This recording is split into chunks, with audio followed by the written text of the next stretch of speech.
গেছে। আমি এক্সামের আগে যেটা ছেড়ে যাই পরীক্ষায় সেটাই পড়ে। আমি এই চ্যানেলটা যখন শুরু করেছিলাম, এই বাড়ি থেকে শুরু করেছিলাম, অ্যান্ড তখন আমি ফার্স্ট ইয়ার ছিলাম, অ্যান্ড আমি ফাইনাল ইয়ার হয়ে যাচ্ছি guys. Hello everyone, welcome back to my channel.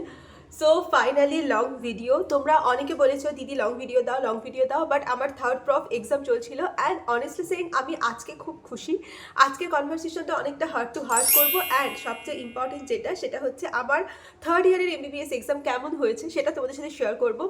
আমি প্রফ দিতে যাব আর কোনো কাণ্ড হবে না, সেটা তো হতেই পারে না। আমি ফার্স্ট ইয়ারের প্রফের কাণ্ড তোমাদের সাথে শেয়ার করেছিলাম, সেকেন্ড ইয়ারও শেয়ার করেছি, আজকে থার্ড ইয়ারেরটা শেয়ার করবো, অ্যান্ড আই হোপ তোমাদের ভালো লাগবে। বাট আমি এবারে যেটা হয়েছে থার্ড ইয়ার এমবিবিএস এক্সামের পর যেটা হয়েছে সেটা ফার্স্ট ইয়ার আর সেকেন্ড ইয়ারকে আলাদাই লেভেলে পেরিয়ে গেছে বলতে পারো। তো আজকে সেটা তোমাদের সাথে শেয়ার করবো। আই হোপ তোমাদের দেখতে ভালো লাগবে। অ্যান্ড সবার আগে বলো যে তোমরা কেমন আছো। আমি বাড়ি এসেছি, অ্যান্ড আমি মাইক আনতে ভুলে গেছি। তো তোমরা আমাকে বলো যে বেটার কোনটা শুনতে লাগছে, কারণ মাইকে আমি ভিডিও বানিয়েছি কিছু, অ্যান্ড এটা আমি আবার আমার ইয়ারফোনে বানাচ্ছি, ব্যাক টু ওল্ড ফরম্যাট আর কি। তো তোমরা আমাকে জানাও যে কোনটা বেটার শুনতে লাগছে, পরের বার থেকে আমি সেটা কন্টিনিউ করবো। সো চলো উইদাউট এনি ফার্দার ডিলে ভিডিওটা কন্টিনিউ করি। অ্যান্ড একটা ভালো কথা বলবো, আমি এই চ্যানেলটা যখন শুরু করেছিলাম, এই বাড়ি থেকে শুরু করেছিলাম, অ্যান্ড তখন আমি ফার্স্ট ইয়ার ছিলাম, অ্যান্ড আমি ফাইনাল ইয়ার হয়ে যাচ্ছি গাইজ। আমি বড় হয়ে গেছি, আমার অনেক ভালো লাগছে এটা ভেবে যে আমি অনেক বড় হয়ে যাচ্ছি। তো আর 1 বছর 1.5 বছর পর আমি ইন্টার্ন হয়ে যাব। তোমরা ভাবতে পারছো? আমি তো ভাবতে পারছি না, আমার বিশ্বাসও হচ্ছে না। মনে হচ্ছে আমি একই আছি, একই মানুষ আছি, জাস্ট ক্লাসটা শুধু বেড়ে গেছে আর কি। সো যাই হোক, চলো উইদাউট এনি ফার্দার ডিলে ভিডিওটা স্টার্ট করি। সো চলো। বাট ভিডিওটা ফার্দার এগোনোর আগে আমি তোমাদের সাথে স্পেশালি আমার জুনিয়রদের সাথে কিছু কথা শেয়ার করতে চাই। যখন তোমরা প্রথমে এমবিবিএস এ জয়েন হও, তখন তোমাদের নিজেদের মধ্যে এটাই ধারণা থাকে যে শুধুমাত্র পড়াশোনাতে ফোকাস করলেই বা স্টাডিতে ফোকাস করলেই বোধহয় হয়ে যায়। বাট শুধু কিন্তু সেটা নয়, স্টাডির পাশাপাশি concept clarity, practicals understanding, clinical correlations and consistency, এই 4টে জিনিসের উপরে ফোকাস করাও কিন্তু খুব বেশিভাবে দরকার। কারণ যখন কনসেপ্ট ক্লিয়ার থাকে, তখন তার পাশাপাশি কনসেপ্টের যে ক্ল্যারিটি এবং সেই সাথে প্র্যাকটিক্যালস আর ভাইবার মধ্যে যে কোরিলেশন, সেটা তুমি অটোমেটিক্যালি করতে পারবে। সেটাই নয়, সেই একটা বইয়ের নলেজকে কি করে ক্লিনিক্সে বা কি করে প্র্যাকটিক্যালসে অ্যাপ্লাই করতে হয়, সেটার একটা পুরো কনসেপ্টও কিন্তু তোমরা পেয়ে যাবে। আমার অনেক জুনিয়র তো আমাকে জিজ্ঞেস করতেই থাকে যে দিদি কনসিস্টেন্সি মানে কি, এমবিবিএস এ কি করে কনসিস্টেন্সি মেনটেন করতে হয়। দেখো, কনসিস্টেন্সি মানে হচ্ছে রোজ রোজ অল্প অল্প করে পড়তে থাকা, যাতে একসাথে এক্সামের অনেক বেশি বোঝা মাথার উপরে চেপে না যায়। তো যারা আমরা নতুন এমবিবিএস জয়েন করছি, তাদের তো এত বুদ্ধি বা এত কিছু মাথার মধ্যে থাকে না যে তারা সহজেই এই অ্যাপ্রোচটা নিতে পারবে। তার জন্য রাইট গাইডেন্স দরকার, রাইট অ্যাপ্রোচ দরকার, অ্যান্ড এমন একটা কমন অ্যাপ্রোচ দরকার যেটা তোমার প্রফ এক্সামের পাশাপাশি তোমার নিট পিজির জন্য প্রিপারেশন করতে হেল্প করবে। এই সমস্ত দিক মাথায় রেখেই কিন্তু ফিজিক্স বালা মেড 8 তোমাদের জন্য নিয়ে এসছে one plan, PW made 8 one plan, যেখানে থাকবে থিওরি, প্র্যাকটিক্যালস অ্যান্ড ক্লিনিক্যালসের একটা অপূর্ব কোরিলেশনস, এবং এটা কিন্তু তোমার ওয়ান স্টপ ডেস্টিনেশন নিট পিজির প্রিপারেশনের জন্যই। তো it's a huge opportunity for all of you. যদি এই পিডব্লিউ মেড 8 এর যে ওয়ান প্ল্যান আছে সেটা যদি জয়েন করো, তাহলে যেমন একদিকে তোমার ফাউন্ডেশন বা বেস অফ এমবিবিএস ক্লিয়ার হবে, সেই সাথে সাথে কিন্তু তোমার থিওরি, প্র্যাকটিক্যালস, ক্লিনিক্স এবং নিট পিজির জন্য একটা কমপ্লিট প্রিপারেশন তৈরি করতে পারবে। তো এই ব্যাচের যে প্রাইস আছে সেটা লঞ্চ হয়েছে, সেটা কিন্তু অ্যাকচুয়ালি অফার প্রাইসে চলছে ক্রিসমাস অ্যান্ড নিউ ইয়ারের জন্য, যেটা কিন্তু অনলি 4999 এ অ্যাভেলেবেল পাচ্ছ। আর তোমরা যদি আমার কুপন কোড ইউজ করে থাকো, যেটা হচ্ছে DEB150, যেটা আমি অলরেডি স্ক্রিনে মেনশন করে দিয়েছি, তাহলে you will get extra discount. তো এটা কিন্তু এত বড় ডিসকাউন্ট, এত বড় অপরচুনিটি তোমরা কিন্তু সত্যি আর পাবে না। তো তোমরা অবশ্যই এই অফারটা কিন্তু অ্যাভেল করতে পারো, আর তোমরা অবশ্যই ট্রাস্ট করতে পারো পিডব্লিউ মেড 8 ওয়ান প্ল্যানকে, যেটা কিন্তু তোমাদের অনেক উপর লেভেল অব্দি পৌঁছে যেতে হেল্প করতে। Trust PW made 8। All the links are given in description box below, so go and check it out. একদম শুরু থেকে শুরু করা যাক। আমাদের থার্ড ইয়ারে দুটো সাবজেক্ট, একটা কমিউনিটি মেডিসিন আর একটা হচ্ছে এফএমটি। যেহেতু থার্ড ইয়ারে দুটো সাবজেক্ট, তো সারা বছর আমরা কেউ পড়ি না, আমরা ওই মেডিসিন পড়তে থাকি, সার্জারি পড়তে থাকি, ইএনটি পড়তে থাকি, অপথা পড়তে থাকি। তো গ্র্যাজুয়ালি কি হয়, কমমেড আর এফএমটি দুটো এক্সামে ওই ঝুলে যেতে শুরু করে, কম পড়া হচ্ছে। বাট আমাদের মেডিকেল কলেজ মালদা মেডিকেল কলেজের ডিপার্টমেন্ট কিন্তু যথেষ্ট স্ট্রিক্ট। এফএমটি ডিপার্টমেন্টটা একটু লুজ, কিন্তু কমমেড ডিপার্টমেন্ট যথেষ্ট স্ট্রিক্ট, যথেষ্ট ভালো করে ওরা পড়াতে চায় বা করাতে চায়, সব কিছু স্যাররাও ভীষণ ভালো। তো যে কারণে কি হয়েছে বলো তো আমাদের পড়াটা হয়েছে কমমেডটা, বাট এফএমটি আমার পার্সোনালি এফএমটি খুব ভয় লাগে। অ্যান্ড এফএমটি আমার কি বলবো মানে পড়তে মানে খুবই মানে অসুবিধা হয়, মানে আমি ওয়ার্ডগুলো মনে রাখতে পারতাম না, মানে অনেকবার পড়লে ওয়ার্ডগুলো মনে থেকে যেত, কিন্তু আমি বেসিক্যালি অত পড়তামই না। যাই হোক, তো যখন আমি পুজোর সময় বাড়িতে আসি আর পুজোর পর আমি বাড়ি যাই, আমি ডিসাইড করেছিলাম যে পুজোর পর বাড়িতে মানে গিয়ে কলেজে গিয়ে আমি আর বাড়ি আসবো না, কারণ আমার বাড়িতে পড়াশোনা হয় না। আমার বোন কলেজে চলে গেছে, আমি কলেজে চলে গেছি, আমার বাড়িতে আর পড়াশোনার কোনো এনভায়রনমেন্ট নেই। আমি বাড়িতে আসি, খাই দাই, ঘুমাই, টিভি দেখি, গল্প করি, মায়ের সাথে এদিক ওদিক ঘুরতে যাই, শপিং করি, কলেজ চলে যাই। তো আমার বাড়িতে বিন্দুমাত্র পড়াশোনার এনভায়রনমেন্ট নেই। সো দ্যাটস ওয়াই আমি কিন্তু মেনলি কলেজে আমার পড়াশোনা হয়, আর মেনলি কলেজেও আমার লাইব্রেরিতে সবচেয়ে ভালো পড়াশোনা হয়, বাট বাড়িতে হয় না। তো সেটা ভেবে আমি জাস্ট পঞ্চমী না, একাদশী মানে পঞ্চমীর দিন আমি এসেছিলাম, একাদশী দ্বাদশীর দিন আমি কলেজ ফিরে গেছি, কারণ আমাকে পড়তে হবে সেটা ভেবে।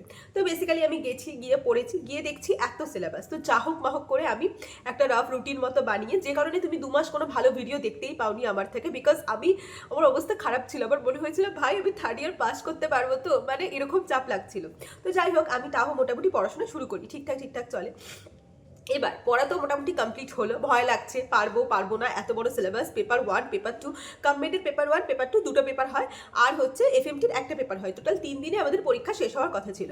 ফার্স্ট পরীক্ষাটা শুরু হয়েছিল 1 ডিসেম্বর, 2 ডিসেম্বর ছিল পেপার 2, অ্যান্ড 3 ডিসেম্বর ছুটি ছিল, অ্যান্ড 4 ডিসেম্বর ছিল এফএমটি এক্সাম। এটা ছিল মেন রুটিন। তো প্রথম যেটা জিনিস, সেটা আমার সাথে প্রথম যেটা হয় সেটা হচ্ছে আমার ভাগ্য এতটাই খারাপ, আমি দুটো এক্সাম দিয়েছি, ফার্স্ট প্রফ সেকেন্ড প্রফ, দুটোতেই আমার সেকেন্ড বেঞ্চে সিট পড়েছে। ইভেন আমি যখন লাস্ট সেমিস্টার দিই, মানে সেকেন্ড ইয়ারে যখন 3rd ইয়ারে যখন লাস্ট সেমিস্টার দিই, তখন আমার সিট পড়েছিল ফার্স্ট বেঞ্চে। তো আমি জানি যদি কোনো দিনও রোল নাম্বার ওয়াইজ বসানো হয় বা যেভাবেই সিটিং অ্যারেঞ্জমেন্ট হোক, আমার ফার্স্ট বেঞ্চ আর সেকেন্ড বেঞ্চ ছাড়া কোথাও সিট পড়বে না। তো আমার বুকের ভেতর ধুকপুক করছে। নর্মালি এরকম হয়, আমাদের এক্সামের আগের দিনকে সিটিং অ্যারেঞ্জমেন্ট জানিয়ে দেওয়া হয়, যাতে যারা ফার্স্ট বেঞ্চ পড়েছে মেন্টালি প্রিপেয়ার হয়ে যেতে পারে যে হ্যাঁ আমার ফার্স্ট বেঞ্চ পড়েছে, তো আমাকে সেভাবে প্রিপারেশন নিতে হবে। এবার তুমি আমাকে বলতে পারো দিদি ফার্স্ট বেঞ্চ কি, সেকেন্ড বেঞ্চ কি, থার্ড বেঞ্চ, লাস্ট বেঞ্চ কি ডিফারেন্স? দেখো, ডিফারেন্স কিছুই নয়, কিন্তু ফার্স্ট বেঞ্চে বসা মানে তোমার সামনে সবসময় 7-8টা স্যারেরা গার্ড দিতে থাকবে, সবসময় বসে থাকবে, তুমি একদম সিসিটিভির সামনে তুমি। এবার এরকম তো হবে না যে তুমি সবটা নিচে পারবে, এরকম কখনোই হয় না। এমবিবিএস এক্সাম বলো বা যে কোনো কলেজের এক্সাম বলো বা স্কুলের এক্সাম বলো, আমাদের একটু আদ্র তো জিজ্ঞেস করতেই হয়, অ্যাটলিস্ট একটা এমসিকিউ, একটা 1 নাম্বার, একটা 2 নাম্বারের কোশ্চেন তো জিজ্ঞেস করতেই হয়। তো সেই জিজ্ঞেস করার সুযোগটা কোথাও না কোথাও কমে যায়, ভয় লাগে যে স্যার সামনে থেকে দেখছে, কি বলবে কি না ভাববে। তো এটা যদি লাস্টের দিকে হয়, আমি একবার ডেকে জিজ্ঞেস করে নিলাম, সবসময় তো আর কেউ লাস্টে গিয়ে বসে থাকছে না এরকম। তো আমার ভীষণ টেনশন, আমি লিটারেলি এটাই ভেবে যাচ্ছি যে আমার কোথায় সিট পড়বে, আমার রুমমেট শ্রেষ্ঠা তোমরা সবাই জানো। তো ওটাই আমরা দুজন ডিসকাস করছি, ভাই এখনো কেন সিটিং অ্যারেঞ্জমেন্ট বেরোচ্ছে না। শনিবার আমরা প্রথমে ভাবলাম যে সোমবার থেকে এক্সাম 1 তারিখ, তো শনিবার যেহেতু লাস্ট ওয়ার্কিং ডেজ, শনিবার বিকালবেলার মধ্যে আমাদের সিটিং অ্যারেঞ্জমেন্ট দিয়ে দিবে। শনিবার দিল না, ওয়েট করছি দিল না। রবিবার সকালে অ্যাটলিস্ট দেবে, রবিবার সকালে দিল না, সারাদিন ওয়েট করে আছি দেবে। রবিবার রাত্রে অ্যাটলিস্ট লাস্ট ভরসা দিয়ে দেবে। রবিবার রাত্রেও কোনো সিটিং অ্যারেঞ্জমেন্ট পেলাম না। আমি লিটারালি ভাবছি আমি কি করে ঘুমাতে পারছি না, মানে একটু তো ঘুমাবো। এক তো কমপ্লিট পেপার 1-এর এত বড় সিলেবাস, যেটা শেষ করে আমাদের যেতে হবে। যাই হোক, সেটা শেষ করে আমি 2টোর সময় 2:30টার সময় ঘুমাতে যাচ্ছি, তখনও সিটিং অ্যারেঞ্জমেন্ট জানানো হয়নি আমাদের। যাই হোক, আমি বিশাল টেনশন যে ভাই আমি মেন্টালি প্রিপেয়ার যে আমার ফার্স্ট বেঞ্চ পড়বে, নাহলে সেকেন্ড বেঞ্চ পড়বে। আমি 2টো প্রফ সেকেন্ড বেঞ্চে বসে দিয়েছি, এই প্রফটাও সেকেন্ড বেঞ্চে বসে দেবো। আর আমার মানে মাথা কাজ করছে না। সকালে ঘুম থেকে উঠেছি, অ্যাটলিস্ট সকালে তো একটু বলুক যে কোন বেঞ্চে সিট পড়েছে, সেটাও জানি না। তারপর অনেকক্ষণ পর ভাবতে গেলাম কলেজে, গিয়ে দেখছি এরকম লিস্ট। অ্যান্ড লিস্ট দেখে আমার হয়ে গেছে যে আমি নিজের নাম খুঁজে পাচ্ছি না। প্রথম তো আমি লিস্টে আমার নাম খুঁজে পাচ্ছি না, কোথাও নেই। ওপর থেকে দেখা শুরু করলাম, নাম নেই। নিচে থেকে দেখা শুরু করলাম, নাম নেই। আমি ভাবছি আমার নামই নেই। তো ওরকম করতে গিয়ে দেখলাম দেবলীনা, দিয়ে আমার আগের যার মানে নাম, তার লেখা আছে 14, আমারও লেখা আছে 14। এবার আমি ভাবছি 14টা কি, পরে দেখছি G14, F14, দুটো 14কে পরপর কে লেখে। মানে নর্মালি কি হয়, মানে লাস্ট রোল 1 নাম্বার থেকে শুরু হয়েছে, 14 নাম্বার অব্দি লাস্ট, মানে আমি লাস্ট বেঞ্চ। তো মানে সেটা মানে আমার আগের জন্য যদি 14 হয়, তাহলে আমার 14 কি করে হবে, মানে আমার তাহলে 1 হওয়ার কথা না। তবে দেখছি আমারও 14, মানে কিছু একটা করে অ্যারেঞ্জমেন্ট করে আমার লাস্ট বেঞ্চ পড়েছে। তো I was happy, very happy. তো ঠিক আছে, তো ফাইনালি লাস্ট বেঞ্চ পরীক্ষা দেবো। বাট আমি এক্সাম হলে যখন ঢুকলাম, তখন গিয়ে মানে আরেকটা জিনিস দেখতে পেলাম যে আমাদের পরপর রোল, মানে তোমরা অঙ্কিতকে চেনো, কনককেও চেনো। তো অঙ্কিতের প্রথমে রোল, তারপরে কনকের, তারপরে আমার। তো আমার সামনে কনকের সামনে অঙ্কিত। এবার আমাদের এক্সাম হল যেটা, সেই হলটা না এরকম থাক মানে গ্যালারি সিস্টেম, কিছুটা এরকম গেল, তারপরে একটু ওপর দিকে উঠে, আবার একটু গেল, আবার ওপর দিকে উঠে। আমার বেঞ্চটা উপরে, অঙ্কিত অবধি হলো, কনক হচ্ছে তারপরে যে প্রথম ওপরে, আর আমি হচ্ছে আরো উপরে। তো ভাবছি ভাই লাস্ট বেঞ্চের ভাগ্য যখন তুমি আমাকে দিলে, তো একটু ভালো ভাগ্য কেন দিলে না, কেন নিচে দিলে না, তো ওপরে দিল। যাই হোক, ঠিক আছে, আমাকে সব স্যারেরা দেখতে পাচ্ছে, মানে আমি হচ্ছে এক তো লাস্ট বেঞ্চ, ইভেন আমার পিছনে আর একটা বেঞ্চ রাখা, যাতে করে আমি কথা বললে তাহলে আমাকে ওই বেঞ্চে উঠিয়ে দিতে পারে। শুধু তাই নয়, আমার পর আরও 6টা বেঞ্চ রাখা, আমাদের সামনে আরও 6টা বেঞ্চ রাখা, যাতে যে কেউ কথা বললে তাকে সেখানে উঠিয়ে দেওয়া যায়। মানে স্কুইড গেমের থেকে কিছু কম না। যাই হোক, তাও ওখানে আমি এক্সাম দিলাম অ্যান্ড পেপার ভালো ছিল, আর আমার প্রিপারেশনস অন্যবারের থেকে একটু বেশি ভালো ছিল এবারে। তো আমি মোটামুটি ভালোভাবে পেপার দিলাম, এমসিকিউ এদিক ওদিক থেকে জোগাড় করে মোটামুটি এক্সাম হলো। থিওরি এক্সাম দুটো গেল, এরকম করে কাটলো, পেপার 1 পেপার 2 দুটোই ঠিকঠাক হলো। এফএমটি এক্সাম একদিন ছুটি দিয়েছে, এফএমটি এক্সামের আগে 3 তারিখ ছুটি, 4 তারিখ এক্সাম। আমার লাইফে যখন এক্সাম ছুটি দেয় তখন আমি সেটাকে ভ্যাকেশন ভেবে নিই, মানে ভ্যাকেশন মানে আলাদা, মানে আমি ভাবি আমার পরীক্ষা শেষ হয়ে গেছে। তো আমি গভর্নমেন্ট এক্সাম দিয়ে মুভি দেখতে চলে গেছি, ধুরন্ধর মুভি দেখে এসেছি রাত 1:30 দুটোয় মুভি দেখে এসে আমার মনে হচ্ছে কালকের দিনটা ছুটি, পরশু দিন আমার এফএমটি এক্সাম। আমি কি করে পড়বো, মানে যেই এফএমটিতে আমি ভয় পাই, যে এফএমটি আমি পারি না, সেই এফএমটির আগের দিন আমি কি করে মুভি দেখতে গেলাম, বাট আমি গেলাম। যাই হোক, তো ওখান থেকে আসলাম, এসে আমি পরের দিন সকালে পড়ছি শেষ হয় পাগল ওই এফএমটির মতো সাবজেক্ট, সারাদিন পড়েছি, লিটারেলি ভয় পাচ্ছি আর পড়ছি, আমি লিখতে পারবো না। আমি শেষটাকে তো 20 বার বলছি, ভাই আমি কিছু লিখতে পারবো না, ভাই আমি কিছু লিখতে পারবো না। হলো, পড়লাম, পড়ে আমি এক্সাম দিতে গেলাম পরের দিন। ভাই সাব কোশ্চেন এত টাফ সাজেশন ছাড়ো, মানে একটা চ্যাপ্টারে, আমাদের একটা চ্যাপ্টার আছে তো অ্যাসফিক্সিয়াম, তো অ্যাসফিক্সিয়াল ডেথ, তো ওখানে 4টে জিনিস আছে, একটা হচ্ছে হ্যাঙ্গিং, একটা হচ্ছে ড্রাউনিং, একটা হচ্ছে স্ট্র্যাঙ্গুলেশন, একটা সাফোগেশন। আগের বারে ড্রাউনিং করেছি, তো আমরা জানি ড্রাউনিং আসবে না, ঠিক আছে আসবে না, খুব ভালো কথা, হয় হ্যাঙ্গিং বা স্ট্র্যাঙ্গুলেশনের মধ্যে আসবে। সবচেয়ে লিস্ট ইম্পর্টেন্ট, যেটা 1-2 পেজ লেখা, 1-2 মানে পাতা লেখা আছে, সেইখান থেকে কোশ্চেন এসছে বড় 15 নম্বরে, সাফোগেশন। মানে আমি ভাবছি ভাই আমি ওটাই একমাত্র ছেড়ে এসেছিলাম, তো এটা মানে রুল হয়ে গেছে, আমি এক্সামের আগে যেটা ছেড়ে যাই পরীক্ষায় সেটাই পড়ে। আমাদের একটা ইঞ্জুরি বলে চ্যাপ্টার আছে, সেই চ্যাপ্টার থেকে আমি সব পড়ে গেছি, শুধু একটা ইঞ্জুরি বাদ দিয়ে গেছি, ট্রান্সপোর্ট ইঞ্জুরি, ওটা থেকে 15 নাম্বার এসছে। মানে আমি ভাবছি আমি দুটো জিনিস ছেড়ে এসেছি গোটা বইয়ের মধ্যে। পরের বার থেকে ভাই আমি কিছু ছেড়ে যাবো না, আর আমি জানি আমি যেটা ছেড়ে যাবো সেটাই পরীক্ষায় আসবে, তো আমি যেটা ছেড়ে যাবো সেটা প্রথমে ছাড়বো, তারপর আমি সেটা করবো, তারপরে এক্সাম দিতে যাবো। মানে আমার অবস্থা খারাপ, আমি এক্সাম হলে গিয়ে দেখছি পুরো মানে কিছু কমন আছে, বাট ম্যাক্সিমাম আনকমন। সবাই প্রচুর কথা বলে যাই হোক, এক্সাম হলো যেমন তেমন করে হলো, হওয়ার পরে বেরিয়ে এলাম, তো বেরিয়ে এসে বিশাল মজা। আমি হচ্ছে গ্রুপ বি, এটা আমি কবে জানতে পারি, এক্সামের আগে, কারণ আমার রোল হচ্ছে 32। আমি এতদিন গ্রুপ এর লাস্টের দিকে রোল নাম্বার ছিলাম, কারণ এতদিন আমাদের কলেজে 3টে গ্রুপ হতো, লাস্ট সেমিস্টার অব্দি আমি 3টে গ্রুপে এক্সাম দিয়েছি, যেখানে আমার 32 রোল নাম্বার, অ্যান্ড আমি আমাদের গ্রুপ এতে 42 জন করে, তারপরে আর কিছুজন গ্রুপ বি, তারপরে 90 থেকে গ্রুপ সি, এরকম 80 থেকে গ্রুপ সি, এরকম 3টে গ্রুপ ছিল। এই বছর যখন আমার রোল নাম্বার 33 ছিল, মানে আমাদের একজন মাঝখানে 3 ছিল, যে ছিল এখন 33 ছিল, তখন আমি রোল নাম্বার 2 হতাম যদি 32 থেকে শুরু করতো। এখন আমি 32 হয়ে গেছি, মাঝখানে একজন বেরিয়ে গেছে, রোল নাম্বার 3 বেরিয়ে গেছে, আমি 32 হয়ে গেছি। এখন গ্রুপ 4টে ভাগে ভাগ করে দেওয়া হয়েছে গ্রুপ, অ্যান্ড আমি গ্রুপ বি এর রোল নাম্বার 1, মানে ভাইভাতে আমি গ্রুপ বি এর রোল নাম্বার 1। মানে এতদিন আমি রোল নাম্বার 1, আমাদের যে মেন রোল নাম্বার 1 গ্রুপ এর আব্দুল রাজাক, তাকে দেখে আমি হাসতাম যে ভাই আগে এক্সাম দিতে যাচ্ছে, কি ভালো মানে জেনে নেবো সব ওর থেকে, কর্মা গাইস। তো আমি এতদিন লাস্ট ছিলাম, এখন আমি first, and group B roll number 1। মানে আমাকে অসপিতে আগে যেতে হবে, আমাকে ভাইভাতে আগে যেতে হবে, আমাকে আগে এক্সটার্নালকে ফেস করতে হবে, আমাকেই আগে ইন্টারনালকে ফেস করতে হবে, মানে এভরিথিং আমাকে। ইভেন যখন আমাদের একটা কার্ডস হয়, কার্ডসের রোল নাম্বার ওয়াইজ বসানো হয়, সেখানে আমাকে ফার্স্ট বেঞ্চে বসতে হবে। মানে এটা হচ্ছে আমার ভাগ্য প্র্যাকটিক্যাল এক্সামে, তো এর থেকে বেশি আমি কি এক্সপেক্ট করতে পারি। তাও আমার অবস্থা এতটা খারাপ জানার পরেও, এফএমটি এক্সাম আমার 4 তারিখ শেষ হয়েছে, আমার প্রথম এক্সাম ছিল মোস্ট প্রবাবলি, আমার যতদূর মনে পড়ছে 8 তারিখ, 7 তারিখ গ্রুপ এর এক্সাম ছিল, 8 তারিখ আমার এক্সাম ছিল। আমি 5, 6, 7, 6 তারিখ 5, 6 পড়তে বসিনি, 7 তারিখও পড়তে বসিনি আমি। আমার 9 তারিখে, সরি আমি ভুল বললাম, 9 তারিখে এক্সাম ছিল মঙ্গলবার। 8 তারিখ গ্রুপ এ যখন এক্সাম দিতে যাচ্ছে, তখন আমার মনে হয়েছে আমার একটু পড়াশোনা করা উচিত, অ্যান্ড আমি এবার পড়তে বসছি। অ্যান্ড কমবেড এক্সামের এত বড় সিলেবাস, ঠিক আছে, ইনস্ট্রুমেন্ট আছে, কার্ডস আছে, এপিডেমিওলজিক্যাল কার্ডস আছে, অসপি হয়, 4টে কোশ্চেন থাকে অসপিতে, মানে এরকম করে অনেকগুলো টেবিল থাকে, গ্র্যান্ড ভাইবা আছে, ঠিক আছে, আমি প্রথমে গেলাম, আমার প্রথমে তো অ্যাজ ইউজুয়াল আমার ফার্স্ট বেঞ্চে বসে কার্ডস পড়লো। লাইক থ্যাংক গড আমি কার্ড দুটোই কমন পেয়েছিলাম এবং কার্ড দুটো আমার ভালো যায়। তারপরে অস্পিতে যাই, অস্পিতে আমাকে তো প্রথমেই দেওয়া হলো, যাই হোক অস্পি দুটো কমন পাই না, যাই হোক ওটাও ঠিকঠাক হয়েই যায়, এদিক ওদিক শুনে শুনে হয়েই যায়। তারপর আমাকে গ্র্যান্ড ভাইভাতে ডাকা হলো, গ্র্যান্ড ভাইভায় গেলাম। আমি আগের দিন থেকে খবর নিয়ে নিয়েছিলাম যে কেমন নিচ্ছেন স্যারেরা। তো আগের দিন গ্রুপ এতে অঙ্কিত আছে, তো আমি ওর থেকে জানতে চেয়েছিলাম কেমন নিচ্ছেন স্যারেরা।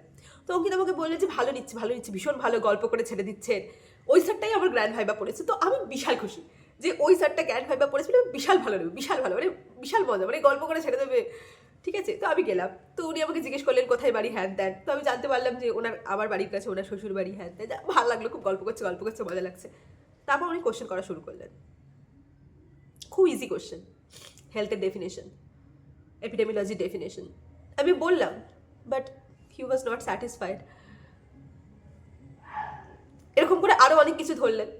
দেন আমাকে জিজ্ঞেস করলেন তুই কোন চ্যাপ্টারটা পড়ে এসেছিস আজকে সকালে। এবার যেহেতু আমার প্রিপারেশন কমপ্লিটে ভালো ছিল, তো আমি সমস্ত চ্যাপ্টার পড়ে গেছিলাম। তো আমি বললাম স্যার আমি সমস্ত চ্যাপ্টার পড়ে এসেছি। স্যার আমাকে বললেন তাহলে তুই পারছিস না কেন? তো এটার উত্তর আমি কে দেবো? এবার এরকম তো হবেই যে স্যার জিজ্ঞেস করবেন আমাকে, কিছু কোশ্চেনের আনসার আমি দিতে পারবো না, যেটা খুব স্বাভাবিক। লাস্ট একটা চ্যাপ্টার বল যেটা তুই পড়ে এসেছিস, যেখান থেকে আমি তোকে যা জিজ্ঞেস করবো তুই সব বলতে পারবি। আমি বললাম sir primary health care. Sir আমাকে কন্টিনিউ ওখান থেকে 6টা থেকে 7টা কোশ্চেন ধরলো, অ্যান্ড আমি লাইক ফর্চুনেটলি আমি সব কটা বলতে পারলাম। স্যার বললো all the best for your next viva, যা। তো আমি ভাবছি ভাই আমার ভাগ্যটা কেন এরকম হয়। কালকে তো এই স্যারটা সবচেয়ে ভালো স্যার ছিল, কোনো কোশ্চেনই করছিল না, জাস্ট গল্প করে ছেড়ে দিচ্ছিল, আজকে কেন? অ্যান্ড উনি আমার 45 মিনিটস ভাইবা নেয়, 45 মিনিটস এক্সটার্নালের সামনে, প্রথম ভাইবা প্রফের। তারপর উনি সবার ভাইবা 15 মিনিট, 10 মিনিট, 5 মিনিট এরকম করে নিলেন, বাট আমার যাই হোক। তারপরে আমি বসে আছি, মানে এটা তখন 11:30 বাজে, আমার এই ভাইবাটা হয়ে গেছে। আমার আর 3-4টে ভাইবা বাকি, মানে একটা ফ্যামিলি অ্যাডপশনের ভাইবা হয়, FAP ফ্যাপ বলে ওটার ভাইবা হয়, আর একটা ভাইবা হয় সেটা হচ্ছে তোমার প্রজেক্টের। তো তার আরেকটা ভাইবা হয় যেটা ইনস্ট্রুমেন্টের, ওটা আমার বাকি। তো আমার ওই দুটোতে এক্সটার্নাল ছিল, বাট ইনস্ট্রুমেন্টের ভাইবাটা বেশি বড়, মানে 10-10 করে, ফ্যাপ আর প্রজেক্টে 10-10 করে, আর ইনস্ট্রুমেন্টে 20। যাই হোক, তো সবচেয়ে যে স্যারটাকে আমি কড়া বলে শুনেছিলাম যে সবচেয়ে কড়া ভাইবা নিচ্ছে বা একটু টাফ কোশ্চেন জিজ্ঞেস করছেন, তো তিনি হচ্ছেন ওই 20 আমাদের ইনস্ট্রুমেন্টে আছেন উনি। তো আমি ঠিক আছে আমি যাবো, অ্যান্ড উনি রোল নাম্বার ওয়াইজই ভাইবা নেবেন। অ্যান্ড আনফর্চুনেটলি উনি ভাইবাটা শুরু করেছেন রোল নাম্বার 63 থেকে, মানে হচ্ছে আমার গ্রুপে রোল 32 আমি, আর 63 লাস্ট। তো উনি লাস্টের দিক থেকে শুরু করেছেন। দেন ভাবো আমার ভাইবা হবে সবচেয়ে লাস্টে। গ্রুপ এতে যখন আমি ছিলাম তখন আমার লাস্টের দিকে রোল ছিল, তখনও আমি সবার লাস্টে ভাইবা দিতাম। এখন আমার রোল নাম্বার 1 গ্রুপ বির, তারপরেও আমি সবার লাস্টেই ভাইবা দিচ্ছি। যাই হোক, তারপর আমার ভাইবা হয়, ফ্যাপের ভাইবা ভালো হয়, প্রজেক্টের ভাইবাও ভালো হয়। আমি লাঞ্চ করে আসি, লাঞ্চ করে আসার পর আমি বসেই আছি, 3টে বেজে গেছে, 3:30 বেজে গেছে। আমি সকাল 9টায় এসেছি, 9টা থেকে এক্সাম শুরু হয়েছে, 4টে বেজে গেছে, আমার ভাইবা হয়নি। দেন 4:15, 4:30 গেস সময় আমার ডাক আসলো, দিয়ে আমি গেলাম। দিয়ে স্যার আমাকে বললেন যে, উনি হিন্দিতে কথা বলেন, তো আমি সেটা বলছি না, আমি জাস্ট নর্মালি বলছি যে স্যার আমাকে এরকম বললেন যে আসো আসো আসো, নাম কি? তো নাম বললাম দেবলিনা খা। আচ্ছা দেবলিনা খা। দেন হি ওয়াজ ভেরি কনফিউজড কি আমার নাম খান কেন, আমার টাইটেল খান কেন, আমি হিন্দু না আমি মুসলিম। যাই হোক এরকম অনেক কনভারসেশন চলে। দেন স্যারকে বলছে, স্যার আমাকে মানে একবারও জিজ্ঞেসও করেনি যে আমি পড়ে এসেছি কি পড়ে আসিনি। তো আমি নিজেই স্যারকে বললাম স্যার আমি না পুরো রাত পড়ে এসেছি সব কিছু। ওখানে ভ্যাকসিন ওগুলো ছিল, মানে ভ্যাকসিন, ইনস্ট্রুমেন্ট, কপার টি, কন্ডোম এগুলো ছিল মেনলি ওই টেবিলে। না না না কোশ্চেন ধরবো না, আমার কোশ্চেন ধরতে ইচ্ছা করছে না। And I was like okay. তো স্যার গোটা ভাইভাতে আমার সাথে গল্প করলেন, and it was around 30 minutes. তো মানে আমি ফার্স্ট ইয়ারে এরকম এক্সটার্নালও পেয়েছি যে হচ্ছে মানে বকাঝকা করে ভাগিয়ে দিয়েছে, ফেল করিয়ে দেবো এরকম ধমকি দিয়েছে, দিয়ে বের করে দিয়েছে। বাট ইনিও একজন অল ইন্ডিয়া থেকে আসা এক্সটার্নাল, উনি রাঁচি মেডিকেল কলেজ, তো ওখান থেকে এসেছিল, Ranchi institute of medical sciences most probably, ওখান থেকে এসেছিলেন। তো মানে উনি আমাকে এত ভাইবসটা একটা এত ভালো ছিল, কোনো কোশ্চেনই ধরেননি, অ্যান্ড নর্মালি জাস্ট গল্প টল্প করলেন, অ্যান্ড করে literally not a single question, মানে 20 নাম্বার আমি জানি না। যদি স্যার আমার ভিডিও দেখে থাকে তো স্যার জানেন মোস্ট প্রবাবলি আমি ইউটিউব করি। তারপরের দিন স্যার জেনে গিয়েছিলেন যে আমি ইউটিউব অ্যান্ড অল করি। তো যদি স্যার দেখে থাকেন ভিডিওটা তো স্যার প্লিজ একটু নাম্বার দিয়ে দেবেন, প্লিজ প্লিজ। তো যাই হোক, তো আমি জানি না স্যার হয়তো দিয়ে দিয়েছে নাম্বার, আমি জানি না, বাট আমি জানি না আমি ওখানে 20-তে কত পাবো। আমার রেজাল্ট বেরোনোর পর আমি সেটা তোমাদের জানাবো যে আমি 20-তে কত পাবো, বাট স্যার আমার কোনো কোশ্চেন ধরেননি। তো আমি ভাবতে পারি না যে প্রফেশনাল এক্সামের ভাইবা এরকম হতে পারে। অ্যান্ড আমি জানি না এগুলো ক্যামেরায় আমার বলা উচিত হচ্ছে কিনা, বাট ঠিক আছে, দিস ইজ মাই চ্যানেল, তো আমি বলতেই পারি। তো আই ওয়াজ হ্যাপি, বাট একই সাথে সাথে আমার ভয়ও লাগছিল যে স্যার কি আমাকে নাম্বার দেবেন, মানে আমি কি নাম্বার পাবো। তো বাকি আরোগুলো করেছি, হয়তো স্যার ওই বাকি যেগুলোতে নাম্বার দিয়ে পেয়েছি আমি সেইগুলোর বেসিসে হয়তো কোনো একটা নাম্বার স্যার দেবেন।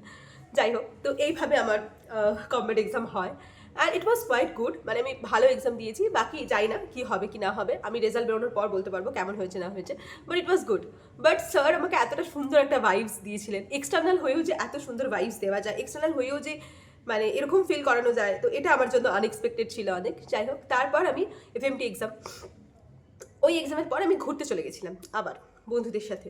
তো আমার আবার মনে ছিল না যে এফএমটি আমার উইকেস্ট সাবজেক্ট আর আমাকে পড়তে হবে। অ্যাজ ইউজুয়াল আমি এফএমটি পড়িনি। এক্সামের দুদিন আগে আমার মনে হলো আমাকে গোটা থিওরি গোটা প্র্যাকটিক্যাল সব কিছু রিভিশন দিতে হবে। আবারও আমি রোল নাম্বার 1 এফএমটি ভাইবা দিতে যাই, ওখানে ভাইবা দিই, এক্সাম দিই। অ্যান্ড ওখানেও আমি একজন এক্সটার্নালের কাছে ভাইবা দিই, একজন ইন্টারনালের কাছে ভাইবা দিই। ইন্টারনাল আমার এইচওডি স্যার পড়েছিলেন, such a good human being. মানে এইচওডি স্যারের কাছে আমার ভাইবা পড়েছিল, আমি কখনো এইচওডি স্যারের কাছে ভাইবা দিইনি এর আগে সেমিস্টারে। তো এত ভালো হয়েছিল এবং উনি এত সুন্দর করে আমাকে কোশ্চেন জিজ্ঞেস করেছিলেন, এতটা কমফোর্টেবল করিয়েছিল আমাকে, তো ইট ওয়াজ গুড। তারপর আমি এফএমটি এক্সামের পর আমি এফএমটি থিওরি ভাইবা একজনের স্যারের কাছে দিই, তো উনিও ভীষণ ভালো ছিলেন। ইভেন আমি একটা জিনিসে কনফিউজড হয়ে গিয়েছিলাম, সামথিং জুডিশিয়াল ম্যাজিস্ট্রেট, ওরকম চিফ জুডিশিয়াল ম্যাজিস্ট্রেট, এগুলো না পানিশমেন্টের কিছু টাকা থাকে আর কিছু এ থাকে, আমার তো কনফিউজড হয়ে গিয়েছিলাম। তো স্যার আমাকে লিটারালি বই এনে মানে পড়িয়েছিলেন ওখানে বসে।